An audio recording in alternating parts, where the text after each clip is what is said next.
Olá, seja bem-vindo e, como sempre, é muito bom estar em sua companhia. A partir de agora, você confere comigo as principais notícias do Brasil e do mundo. E olha só, eu começo essa edição falando de economia.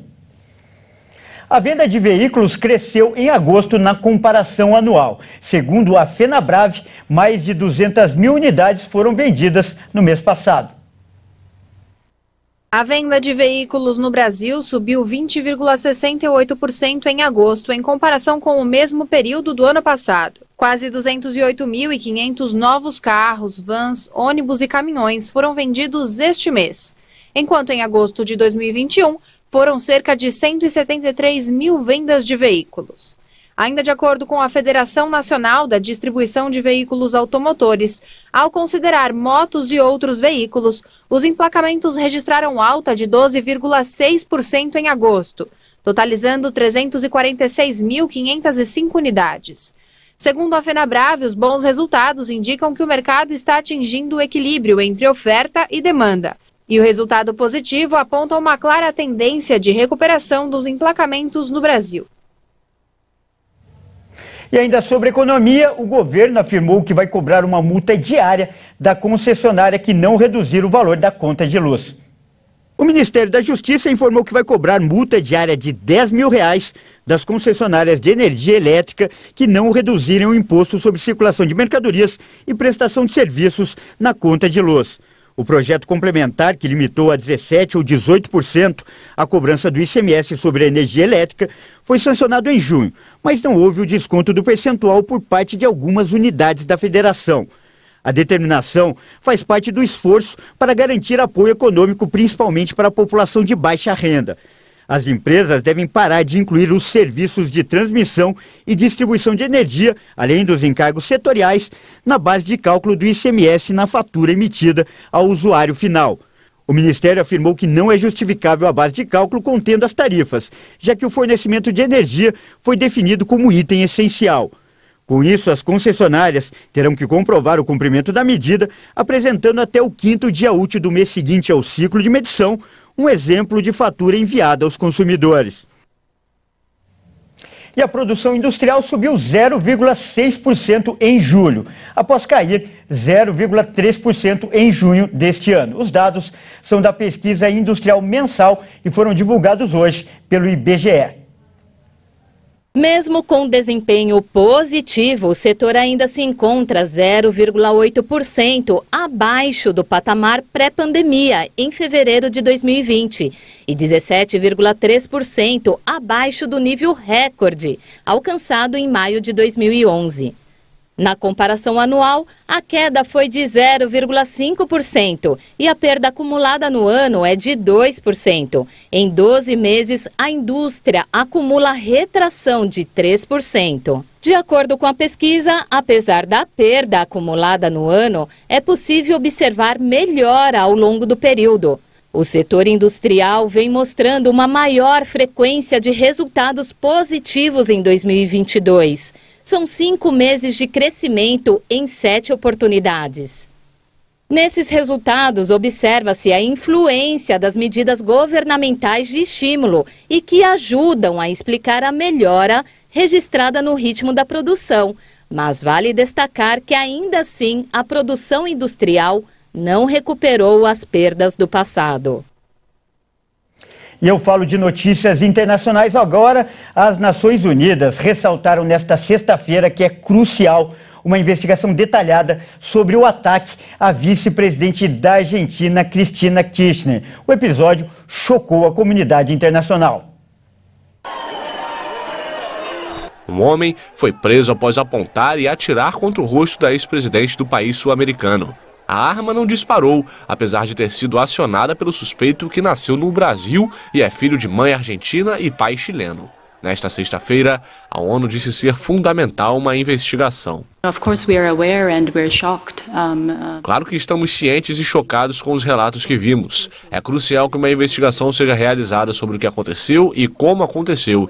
Então, estamos cientes, estamos chocados e acompanharemos de perto a situação. Qualquer tipo de violência política deve ser condenada e é importante abordar as diferenças através do diálogo, certamente não desta forma. O ataque intensificou o momento conturbado de Cristina Kirchner uma semana depois que a promotoria solicitou sua prisão e desqualificação política por suposta corrupção. Logo após o atentado, vários líderes latino-americanos e o chefe do governo espanhol expressaram apoio à ex-presidente. O presidente venezuelano Nicolás Maduro disse no Twitter que repudiava a ação que busca desestabilizar a paz do governo argentino. O presidente cubano Miguel Díaz-Canel falou que estava consternado com o episódio. Palavras parecidas com as do chefe do Estado chileno Gabriel Boric, que ressaltou que o atentado merecia o repúdio de todo o continente. E o presidente Jair Bolsonaro lamentou o atentado sofrido pela vice-presidente da Argentina, Cristina Kirchner. Bolsonaro afirmou que não deseja isso, não quer isso para ninguém. E lembrou ainda que passou por um momento difícil em 2018, quando também foi alvo de um ataque. E agora uma notícia boa para quem pretende morar na Europa. O primeiro-ministro de Portugal, António Costa, anunciou a aprovação de um acordo de mobilidade que vai acelerar o processo de entrada de pessoas de países membros da comunidade de países de língua portuguesa na nação europeia. Vamos acompanhar nessa reportagem. Além do Brasil, Angola, Cabo Verde, Guiné-Bissau e Moçambique são exemplos de nações da comunidade dos países de língua portuguesa. Os membros da CPLP também não serão mais obrigados a se apresentarem presencialmente para requerimento de visto. Antes da medida, os brasileiros já não precisavam de visto para entrar em Portugal, devido às regras de entrada nos países europeus do espaço Schengen. Por outro lado, poderiam ter sua entrada negada pela falta de documentos como do seguro viagem e de passagem de volta, por exemplo. E olha só, a Índia apresentou seu primeiro porta-aviões fabricado no país e essa apresentação aconteceu nesta sexta-feira. Confira. O INS Vigrante, um dos maiores navios de guerra do mundo, com 262 metros de comprimento, entrará formalmente em serviço após 17 anos de construção e testes. A cerimônia de lançamento do navio ocorreu no estado de Kerala, no sul do país.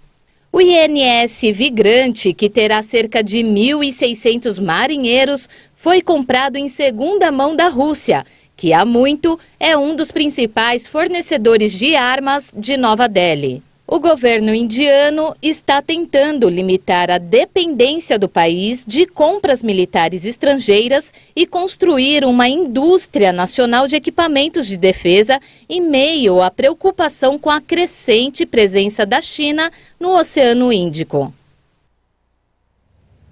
E olha só, faltam 79 dias para a Copa do Mundo. E o Leonardo Félix, nosso comentarista de esportes, está chegando com o boletim Esquenta Qatar 2022. Hoje ele relembra o bicampeonato mundial do Brasil em 1962 no Chile. E esta Copa ficou marcada pela grande atuação do Garrincha na ausência do Pelé. Olá pessoal, este é o Esquenta Qatar 2022 e vamos para mais informações e curiosidades da Copa do Mundo aqui na nossa programação. É o momento de relembrar o bicampeonato mundial do Brasil, lá no Chile, em 1962. A seleção brasileira manteve a base para conquistar a sua segunda Copa. A principal mudança foi no comando técnico. Saiu Vicente Feola e entrou Aimoré Moreira. O que ninguém imaginava é que Pelé sofresse séria contusão já na segunda partida. Mas Garrincha assumiu a responsabilidade e liderou a equipe. Mas Mané teve o apoio de outros craques, como Didi, Nilton Santos, Djalma Santos, Vavá e Zagallo. Destaque também para Amarildo, que assumiu a vaga de Pelé no ataque. A campanha foi de 5 vitórias e 1 empate. Na grande final, vitória por 3-1 em cima da Tchecoslováquia. Gols de Amarildo, Zito e Vavá. É isso aí, faltam 79 dias para a Copa do Mundo Qatar 2022. É isso aí, mais uma vez, obrigado, Léo. Bom, essa edição fica por aqui, eu agradeço demais pela sua companhia e convido a continuar ligado em nossa programação. Até mais!